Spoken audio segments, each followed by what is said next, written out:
I want to talk about a subset within this issue, and that is the rhetoric, how we talk about migrants, about people who enter the country illegally. And President Biden addressed immigration in his State of the Union address, and he blamed his predecessor as well as Republicans for tanking a bipartisan border deal. He also invoked Laken Riley, a Georgia nursing student who was murdered allegedly by a migrant who was here illegally, and he said this, quote, an innocent young woman who was killed by an illegal. And your poll posed a question about this type of rhetoric. You asked this: is it appropriate or inappropriate to refer to those who enter the United States without permission as illegal aliens? What do voters think about that? Well, voters agree that it's appropriate to call undocumented immigrants illegal aliens. 75% say yes. And frankly, it's a majority of Democrats, Republicans, and independents that agree with it. So it's not a political issue. The labels, the rhetoric are not a political issue.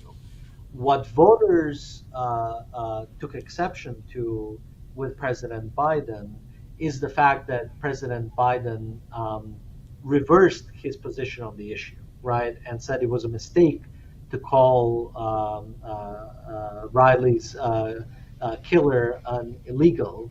And he came under a lot of criticism from Republicans, but also across the political spectrum for having flip flopped on that or changed his position on that. And a strong majority of voters believed that that criticism was warranted and they approved of it. They believe that the president should have remained consistent with both the rhetoric and the labels that he used, but also, addressing the issue, right? Which it has been is yet to be done, despite news that the White House is considering a wide-ranging number of executive actions around the immigration issue. Do voters have the sense that President Biden has all the powers that he needs to secure the border?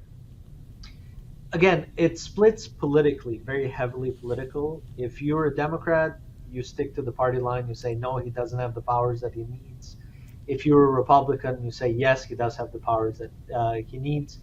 Really, the important voter segment here are independents. And independents tend to believe that Biden has the powers that he needs to start taking action on this issue.